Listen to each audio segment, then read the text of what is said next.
Hello children, today we will study third lesson of your SST book, and this is your July course, and the name of this lesson is The Great Northern Plains. It means बहुत विशाल Northern Plains. Northern plains इस lesson में हम लोग northern plains के बारे में पढ़ेंगे जो बहुत ही विशाल, बहुत ही बड़ा है। नॉर्दर्न प्लेन्स क्या है, कहाँ है, तो आप लोगों ने मैप जब देखा होगा तो मैप में आप लोगों ने डायरेक्शंस देखे होंगे। यानी सिंपल से अगर हम समझें तो ये डायरेक्शन था मैप का हम लोगों का। ऊपर क्या है, नॉर्थ, नीचे साउथ, इधर ईस्ट, ये हो गया आपका west. This is the direction.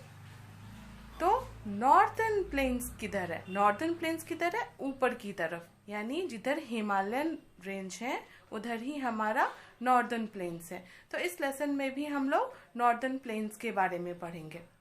Now the rivers originating from the Himalayas flows through the northern planes.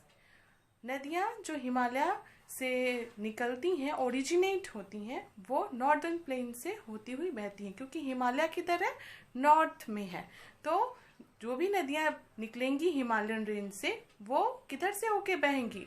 North की तरफ से ही होके बहेंगी, यानी नॉर्दर्न प्लेन्स की ओर से होके बहेंगी, विच आर वेरी फर्टाइल। तो वो जो नदियाँ हैं जो नॉर्दर्न प्लेन्स की ओर से होके बहती हैं वो नॉर्दर्न प्लेन्स को क्या बना देती हैं? बहुत ही ज़्यादा फर्टाइल, यानी उपजाऊ बना देती हैं। This is because these rivers deposit the fine silt along the banks. ऐसा क्यों होता है? क्यों नॉर्दर्न प्लेन्स जो है बहुत ज़्यादा उपजाऊ हो जाते हैं? ऐसा इसलिए होता है क्योंकि ये जो नदियाँ हिमालय से होकर के नॉर्दर्न प्लेन्स की ओर बहती हैं, ये नदियाँ अपने साथ बहुत ही उपजाऊ मिट्टी लेकर के आती हैं और उनको क्या करती हैं? वो नदियों के किनारे, यानी नदी जो बहती है उनके जो दो किनारे होते हैं उनके किनारे पे वो उसको डिपॉजिट करती चली जाती हैं, यानी जमा करती चली जाती हैं। This fertile finally graded soil is called alluvium and is good for crops. ये जो बहुत ही उपजाऊ और बहुत ही अच्छी क्वालिटी का जो मिट्टी होता है, इसी को हम लोग एलुवियम सॉइल बोलते हैं, यानी एलुवियम बोलते हैं। And is good for crops, और ये क्या होता है? क्रॉप्स के लिए बहुत अच्छा होता है, क्योंकि ये उपजाऊ होता है और उपजाऊ मिट्टी में कोई भी फसल बहुत अच्छी उपजती है। इसलिए ये जो मिट्टी होती है ये फसल के लिए बहुत अच्छी होती है। Now the great river basins. 3 important rivers flows through the northern plain. 3 महत्वपूर्ण नदियां हैं जो नॉर्दर्न प्लेन से होकर के बहती हैं। The area through which they flow is called a basin. वो एरिया जिधर से ये नदियां होकर के बहती हैं उसको बेसिन बोला जाता है। Therefore the plains are divided into 3 basins. इस कारण से वहाँ के प्लेन एरियाज, यानी नॉर्दर्न एरियाज में जो भी नॉर्थ में जो भी प्लेन एरियाज हैं उनको 3 भाग में डिवाइड किया गया है। Your first is the Sutlej basin, second is the Ganga basin and the third is the Brahmaputra basin. Now we shall now discuss them in detail. चलिए अब हम इन तीनों बेसिन्स को डिटेल में डिस्कस करते हैं, डिटेल में समझते हैं। The Satluj Basin. The river Satluj and its tributaries, the river Beas, flows across Punjab and then join the river Indus in Pakistan. River Sutlej और इसकी जो सहायक नदियां हैं जिसका नाम है ब्यास, फ्लोज अक्रॉस पंजाब, जो कहाँ से होके बहती हैं? पंजाब से होके बहती हैं, and then join the river Indus in Pakistan, और कहाँ जाके मिल जाती हैं? तो पाकिस्तान में जो इंडस नदी है उसमें जाकर के ये मिल जाती है। They are a boon to the people of Punjab as this region does not receive much rain. और इस नदी को पंजाब का वरदान भी बोला गया है पंजाब के लिए। क्यों? क्योंकि पंजाब में बारिश थोड़ी कम होती है। With the construction of the Bhakra Nagal Dam यानी भाखड़ा नागल डैम के बनने पे, अब ये भाखड़ा नागल डैम कहाँ बना हुआ है? Let's see, on the river Sutlej. कहाँ बना हुआ है? तो सतलुज रिवर पे। Farmers now obtain water and electricity. तो इस भाखड़ा नागल डैम के बनने के कारण वहाँ के किसान जो हैं, कहाँ के? पंजाब के किसान जो हैं, उनको पानी और इलेक्ट्रिसिटी बहुत आसानी से मिल जा रहा है, मतलब उनको प्राप्त हो जा रहा है। Wheat, rice, cotton and sugarcane are grown with the help of irrigation system। और भाखड़ा नागल डैम यानी सतलुज नदी पे जो भाखड़ा नागल डैम बना हुआ है, उसके थ्रू वहाँ पे के जो किसान हैं उनको अपने खेतों में पानी डालने के लिए भी, यानी इरिगेट करने के लिए भी, इरिगेशन करने के लिए भी बहुत मदद मिलती है। और सिंचाई करने से वहाँ पे बहुत अच्छी फसल भी होती है। और कौन कौन सी फसलें होती हैं वहाँ पे? Wheat, rice, cotton and sugar cane. Now the second, the Ganga basin. Originating from the Gangotri Glacier in the Himalayas, the river Ganga flows across the northern plains। यानी गंगा नदी का जो ओरिजिनेटिंग प्लेस है, यानी कहाँ से वो ओरिजिनेट हुआ है? तो गंगोत्री ग्लेशियर से। और ये कहाँ है? हिमालय में। The river Ganga flows across the northern plains. River Ganga भी जो है वो नॉर्दर्न प्लेन से होकर के बहती है। It is joined by its numerous tributaries। और गंगा नदी में भी बहुत सारी छोटी छोटी नदियां जाकर के मिलती हैं, जुड़ती हैं। और वो कौन कौन सी हैं? The Yamuna, the Kosi, the Gandak, the Ghaghara and the Gomti, the Chambal, the Son and the Damodar in its various courses. ये सारी जो हैं, ये सारी की सारी छोटी नदियां जो हैं, ये ट्रिब्यूटरीज हैं। किसकी? तो गंगा नदी की। Now many important towns are situated along the river. बहुत सारी शहर जो हैं वो नदी के किनारे बसे हुए हैं। As there is plenty of water available and the soil is rich. ऐसा क्यों है कि नदी के किनारे बहुत सारे शहर बस जाते हैं? ऐसा इसलिए है क्योंकि वहाँ पे पानी बहुत ज़्यादा मात्रा में मिलता है।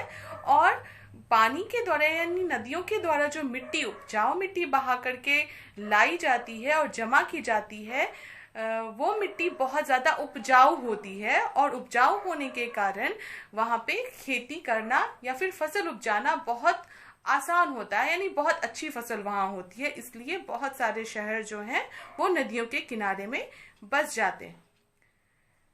As there is plenty of water available and the soil is rich, many crops like jute, rice, wheat and sugarcane grow well here। तो इस कारण से नदियों के किनारे बहुत ज़्यादा मात्रा में उपजाऊ मिट्टी पाई जाती है, जिस कारण से यहाँ पे बहुत सारे क्रॉप्स उपजाए जाते हैं। वो कौन कौन से हैं? Jute, rice, wheat and sugar cane. The Ganga plain is the most densely populated region due to this region. यानी गंगा का जो एरिया है, गंगा प्लेन्स जितने भी हैं, यानी गंगा के किनारे के जितने भी समतल भूमि है, वो सब बहुत ज़्यादा पॉपुलेटेड है। वहाँ बहुत ज़्यादा पॉपुलेशन है, यानी बहुत सारे लोग वहाँ रहते हैं। किस कारण से? तो इसी दो रीजन के कारण। यहाँ पानी बहुत ज़्यादा मात्रा में अच्छे से इजीली अवेलेबल हो जाता है, और दूसरा यहाँ की मिट्टी बहुत उपजाऊ होती है।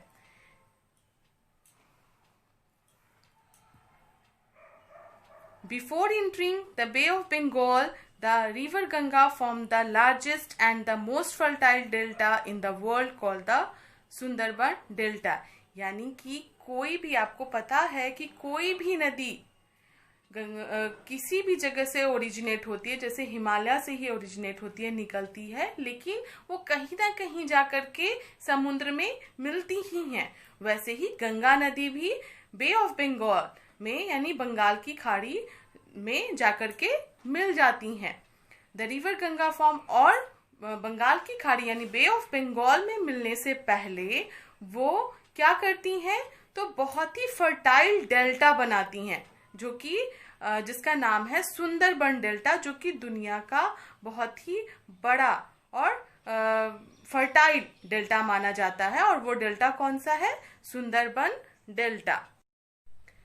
Now the third river basin is Brahmaputra basin. The river rises in Tibet where it is known as the Tsangpo. यानी ये नदी जो है ये कहाँ से निकलती है? तिब्बत से निकलती है। और तिब्बत में इसको क्या बोला जाता है, किस नाम से जाना जाता है? सैंगपो के नाम से। It then flows eastwards and enter India, flowing first through the state of Arunachal Pradesh. और ये नदी जब इंडिया में आती है तो किस डायरेक्शन में? ईस्टवर्ड, यानी ईस्ट की तरफ से होते हुए आती है और सबसे पहले अरुणाचल प्रदेश स्टेट में इंटर करती है and then to Assam before joining the river Ganga. उसके बाद आसाम से होते हुए ये फिर कहाँ मिल जाती है? गंगा में मिल जाती है। The Brahmaputra flows through hilly areas, eroding the rocks and then depositing the soil when in flood। यानी कि ये जो ब्रह्मपुत्र नदी है ये पहाड़ी इलाकों से निकलते हुए अपने साथ बहुत सारे पत्थर को रौंदते हुए and then depositing the soil, बहुत सारी मिट्टी को जमा करते हुए बहती हुई आती हैं व्हेन इन फ्लड, जब बहुत ज़्यादा बाढ़ होता है उस समय में। This soil is extremely fertile and helps in the growth of jute and rice.